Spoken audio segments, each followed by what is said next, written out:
My name is Nick Bassett and I'm the lead technologist for biosciences at TSB. And I've got a lot to get through and I've got a limited period, slightly more than 5 minutes, but I will do my best to get through it. Now some slides I've only just been in touch on, but the slides will be available on the website afterwards, and I think most of them self-explanatory.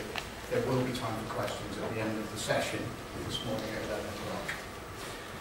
So, what I'm aiming to do with this presentation is give you a very brief overview of the TSB, go through Nutrition for Life 2 in the sense of I'm really conscious, as are all the co-funders, how strategically important food is, and I don't want this to be a fire and forget. This is very much actually we're trying to underpin development in food, and how does that all fit together with other funders.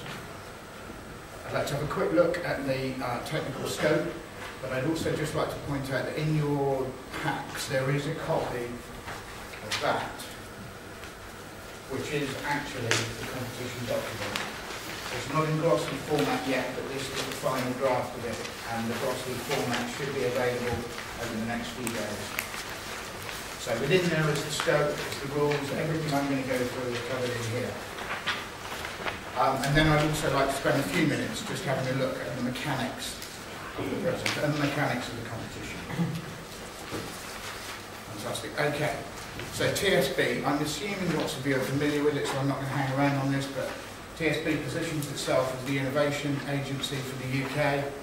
We look to accelerate economic growth through business-led innovation. Now that's really important. All the work that we fund is business-led. That means that we encourage academic-business relationships, but it has to be business-led. Everything we do is a focus on business, and the whole idea of the TSB is to get ideas to market as quickly as possible. So the TSB, the structure of the TSB, we are structured around strategic priority areas and indeed application areas. So for example, biosciences right down here sits in what's called the enabling technologies team. If you like, we are the connection between academia flowing up into the rest of the business. So the things that we try to, the competitions that we run in the enabling technologies team are very much about broad application. So biosciences, just as an example, things feed food, forgive the pun, healthcare, energy, high-value manufacturing. A lot of the stuff that we do is about pushing that upwards. At the top of the sandwich, for want of a better expression, you've got our 5 priority areas: energy, built environment, food, transport and healthcare. And they are very much challenge-led. So the competitions that they run and the work that they run is very much about pulling information and pulling technology forwards into market. Okay, how we stimulate innovation. I'll just whip through this slide very quickly. We encourage collaboration, break down barriers, innovate opportunities, bring together partners, and offer funding through competitions. How do we do it? Okay, we've got an enormous number of products. We've got things like collaborative R&D, of which this competition, Nutrition for Life, is a collaborative R&D competition with a feasibility element. But we have things like SMART, which are always open. We have things like SBRI, which are about getting through procurement, getting innovation into government agencies. Launch pads and innovation vouchers are very much about small, medium companies, sized companies, and providing them with experience and access to skills that they wouldn't normally have, access to wider, worldwide opportunities. You've got knowledge transfer partnerships, and we're going to talk about them later on. They're very much about driving that knowledge into the industry base. Underscore Connect is a way of people connecting with one another to share innovative ideas. You've got catapults, which are our centres, like high-value manufacturing. There's 7 of them, and they are about providing opportunities for people to go and test ideas, use the machinery, and drive innovation forward that way. And you've got knowledge transfer networks. My colleagues here today, obviously from the Knowledge Transfer Network, very much about giving opportunities, making connections, providing you with advice through the process, and indeed support a lot of the work that TSB do. Oops. Okay, I'm going the wrong way.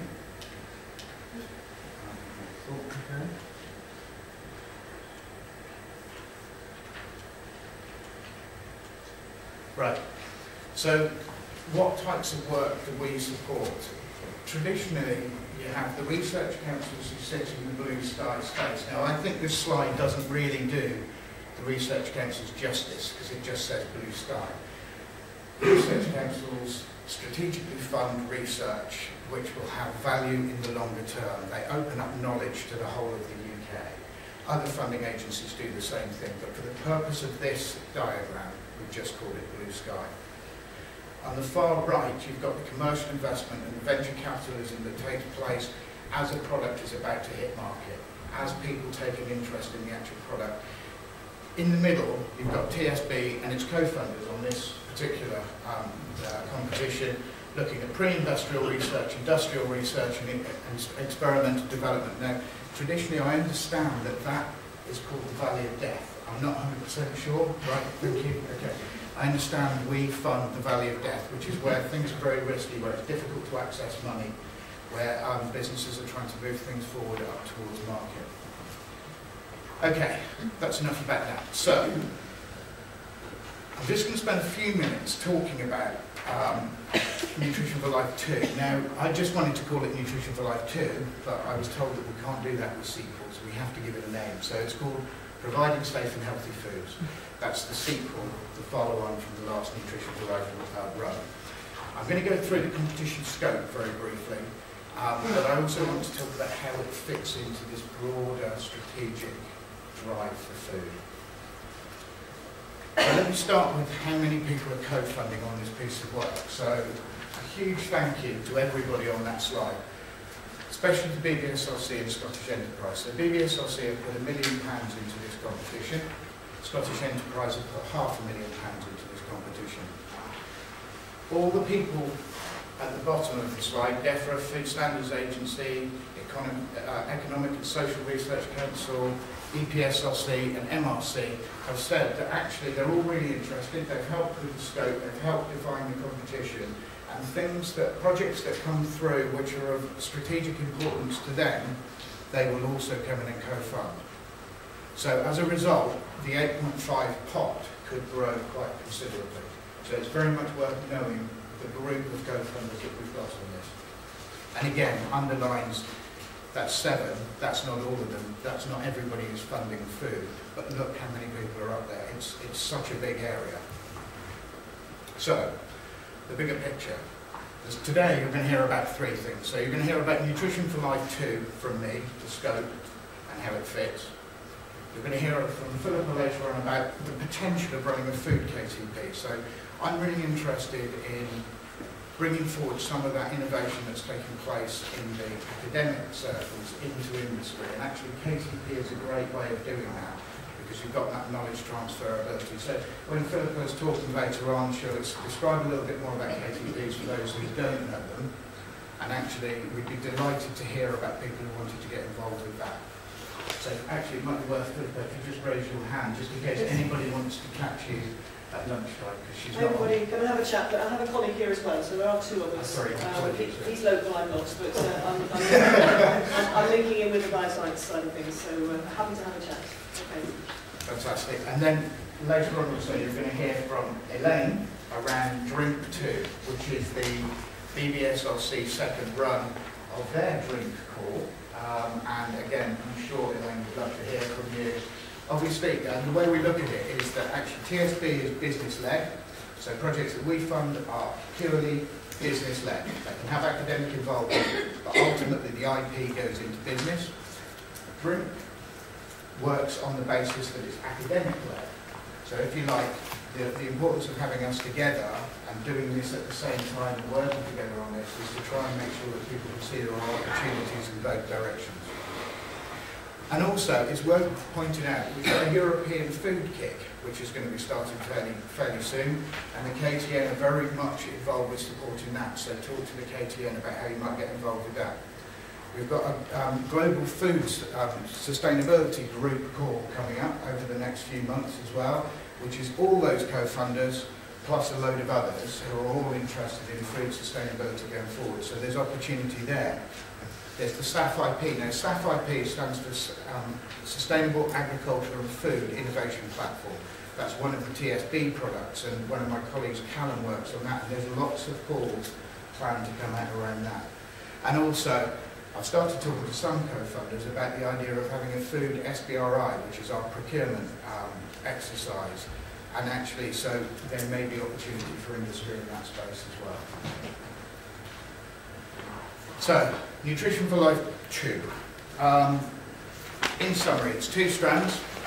The first strand is a single strand, so there's 1 round of it.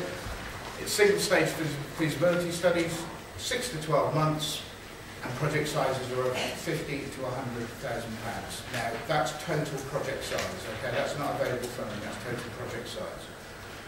Strand 2 is a 2-stage CR&D study. I'm going to go into these in a bit more detail later on so you can kind of follow it. Project's expected to last 1 to 3 years, and the expected size of the projects is anything between £250,000 to £1 million. Now, these are a deliberate build on the last competition. The last competition, the feasibility studies were smaller, they were 33k, the CR&D studies were smaller, but actually our learning through that first round was actually people wanted more. People needed to do more, they needed longer time, so that's a deliberate build on it. Okay, the scope of Nutrition for Life 2. In a nutshell, we are interested in, and again, read your briefing document for more information, but we're interested in understanding how humans absorb and ingest nutrients. Then we're interested in how do we formulate food to fit around that. And finally, we're interested in how we then optimally produce that food. Okay? So I'm going to run through each of these very quickly. As I say, details are in your document. I'm around for questions at any point today. But integrating technologies to assist nutrient absorption. So we're interested in integrating molecular technologies. We're interested in using the human body as scientific evidence rather than relying on epidemiological evidence on how we should be feeding ourselves. Okay? So molecular technologies, we're looking to develop linkages between genetics and diet. So we're thinking about actually subpopulations. Do subpopulations need different nutrients? So for example, I know BBSRC has invested a lot of money around feeding an ageing population. Actually, how do we draw some of that work forward? How do we draw that into industry and benefit from that? And then we're really interested in the mechanisms of perception, so taste, texture. Actually, what's the science behind that? What can we integrate into the food chain around that?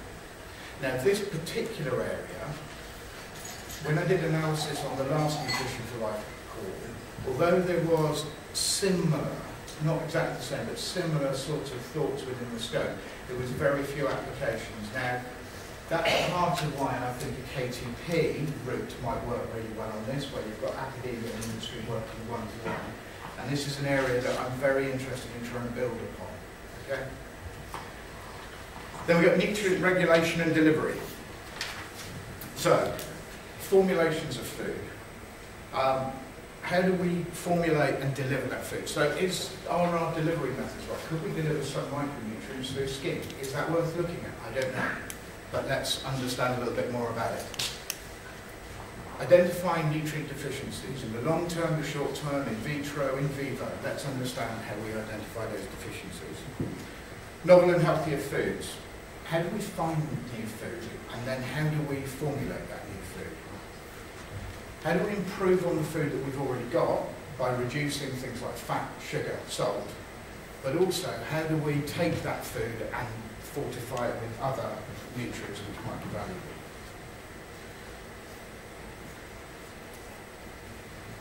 Safety, authenticity and traceability. I just need to say the word horse. I think this is such an important area. So, around this, we're looking to understand harmful agents. We want to eliminate harmful agents within the food chain. It's about quality assurance through the whole process. It's about purity, traceability, origin of our food, and indeed origin of our food's food. We haven't necessarily taken on that link before and looked at that from an industry perspective, so that's something we're keen to look at. And then production and processing. So everything that's gone before, we're looking to build on in this area. So actually, How do we maximise the nutritional content of food? How do we take that diminishing supply of raw material and keep it maximally nutritionally beneficial through that whole process? How do we use waste efficiently and effectively?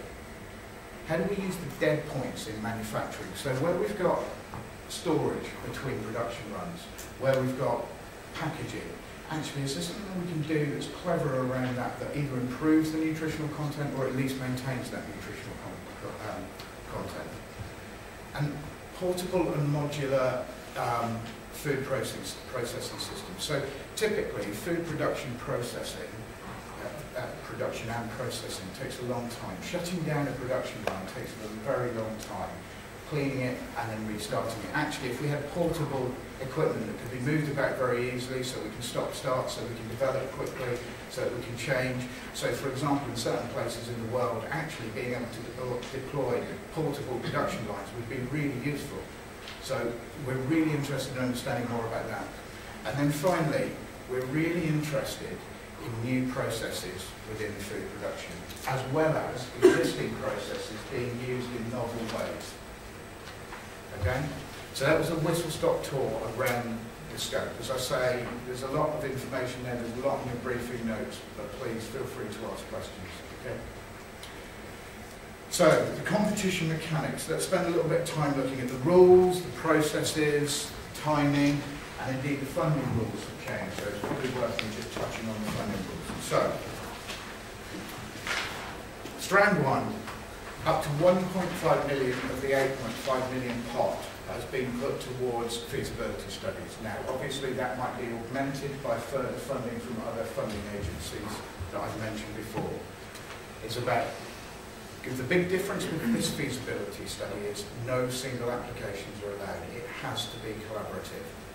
So we're looking for collaborative business-led projects. It's around pre-industrial research, and project sizes are 50 to 100k, lasting from 6 to 12 months. Now, depending on who the participants are, the funding rules can be quite different. So, for example, a large company can receive up to 65% of its costs, SMEs up to 75% of their costs. HEIs and RTOs can get 100% of their costs, but it's really important to recognise that that's based on 80% FEC. So that 20% overhead does not count as a contribution. It's the 80% FEC rule. But one of the changes is around this 70% of the project costs have to go to industry. Now, in a minute, I'm going to go through an example of this because it's easier, perhaps, just to see some numbers. So we've got some numbers against a project of 500k, just so you can see it in black and white.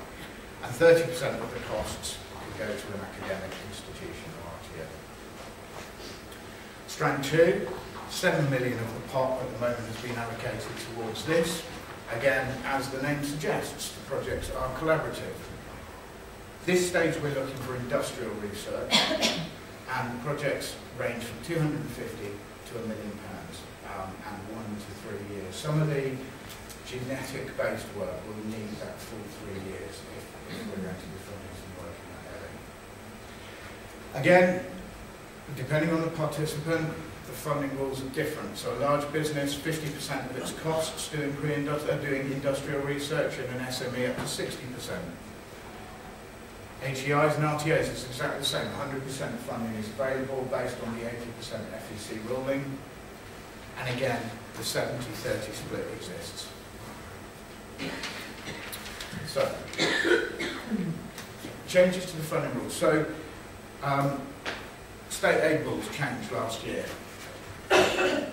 Now, the key thing about this is that the state aid rules have changed so that we can focus on business.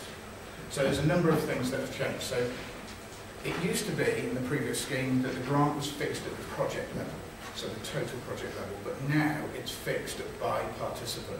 So it's actually really useful for business. They can get more money. They're not affected necessarily by giving a big chunk to academia the way it works. So we can now have single applicants, not within this particular competition, but in some competitions, and those of you who may be aware of technology-inspired feasibility studies that launched in February, they were single applicants. They were small feasibility studies, 33k, and they were single applicants. This one is not a single applicant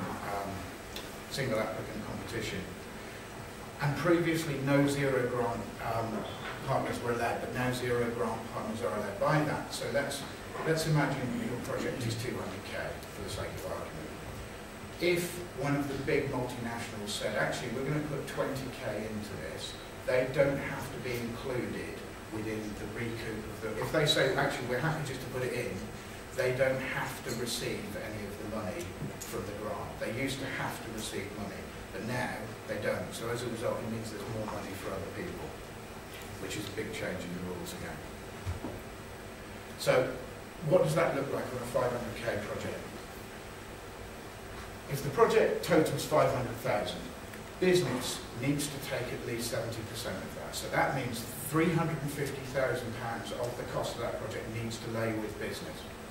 In this case, it's an SME, so they can receive 75% because they're an SME. The TSB grant total will be 262. The project contribution is 87,000. So business pays 87. In this particular circumstance, the research organisation that's involved can take 30%, so they can take 150,000.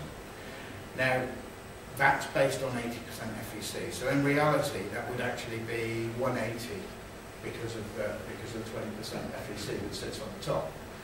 But that 30,000, which represents the FEC, cannot be claimed as a contribution. Okay. And so that's it in a nutshell. So that slide will go up there. I think it's quite a helpful slide to demonstrate the new rules if you've not worked with TSB before. So, okay, so the key dates for the competition. For both Strand 1 and 2, there are 3 common dates. The competition opens on the 20th of May. There's a briefing event on the 21st of May in London. The briefing event will focus a little bit around the scope, probably not a great deal more than you just heard from me, but what it will do is it will go through the funding rules, the process, the application process, in a lot more detail than I'm going through it. So if you're new to TSB, new to working with TSB, it's actually quite useful to go to. It will be broadcast on webinar, so you can always just dial into it if you're involved in the project. There's a registration deadline for both strands on June the 26th at noon. Then, Strand 1, which is the feasibility, deadline for receipt of applications is the 3rd of July, and the applicants will be informed on the 9th of August. Stage 2, or Strand 2, which is the 2-stage collaborative R&D, the deadline for expression of interest is the 3rd of July. At that point, when the expressions of interest go in, the assessors will have a look at what they regard as being good quality projects to take forward. And then on the 29th of July, people will be informed if they've made it through to the 2nd stage, which is a fuller application process. That process opens on the 29th when they're informed. The deadline is then the 28th of August. Now, I know that is right at the end of the summer holidays. There was a dilemma we faced. I either had to leave opening this competition until much later in the year, or take the hit of it closing on the 28th of August. I think it was more important to get the competition out there and started, but I do recognise that this will cause difficulty around the 28th of August. So I would ask that people have it in the back of their minds, if they're going to get involved in this competition, close date is going to be right at the end of summer. Academics aren't necessarily around. The industry is quite often closed down. I recognise that. So I would work early on this if you're going to work on it. And then 4th of October, after the assessment process, people will be told if they've been successful in their applications for Strand 2. So what does the process look like? Well, the process consists of scope, does it fit? Business proposition, what are you trying to do? Project and partner details, how are you going to collaborate? Funding and added value, in other words, we use the public first to fund what you're doing, what's the value add around that? Finance summary tables of the finances, and indeed, then we ask the assessors, would you recommend this project or not? Yes, no answer. Now, the way the assessment process is done is there's a number of assessors on each application, so in actual fact, If one says no, but the others all say yes, then there is a debate around, and it will go to panel as to whether the project goes forward. But I think, and this isn't written anywhere, but if you've got a pen, I write this down, because for me, there's an acronym that's really important during the whole web application process, and the acronym is ERICA. So, ERICA stands for enabling. When you're writing your application, make sure you explain why your project is enabling. What does it do? Put it in English that people can understand. Put it in a way that actually makes sense in a commercial setting. Actually, what is it you're trying to do? What's the enabling thing you're breaking down? R is for risk. What's the risk that you're taking? What's the commercial risk? What's the technical risk? What are you going to do within the project? Where is that element of risk? I is for innovation. What's innovative? What are the other existence prior arts is there? What are you competing with? How are you going to make that work? C is for commerciality. So always thinking in the back of your head, actually, well, I've done this project. How is this going to be of value in a commercial setting? What's my hook? How am I going to take this to market? It may not go straight to market. It may just be an enabling step at this point, but actually, what's my upward chain? And then A is for additionality. Why should the public purse be used to fund your project? What is it that makes your project worth funding? Okay? It's not written down on a slide now, but I think that that's quite a sound way of thinking of the whole application process. Okay, so I'm going to run through the application process very quickly. When it comes in, the first thing is asked is it in scope? So I would suggest very strongly that you make an extreme effort when you're deciding whether to do the project, work out if it's in scope, and then make it extremely obvious in your application why it is in scope. Because if the answer's no, then I think you've wasted your time, and we don't want that. But if the answer's yes, then it will go into the review process. So the review process itself, the assessors are independent. My job stops as soon as the competition is open. I can provide advice around scoping, but not a huge amount of advice. My role has gone into the independent assessors. The independent assessors, who are drawn from industry and academia, are then responsible for working out if your project makes it. Now, assessors are usually matched as best as possible around their skill sets and experience. But this underlines to me why you need to make your applications really common sense and really flow so that people can understand them. The other thing to point out is we may take a portfolio approach, which means that actually we may look at the 5 sections, break them into the 5 sections of the scope, look at those 5 sections and say, actually, how are we going to allocate the money within those 5 sections? That's a debate that we'll have further down the line. I would suggest, just as some rules of thumb, be clear and concise. So make sure, you don't need to write War and Peace, just write enough to explain what you're trying to do.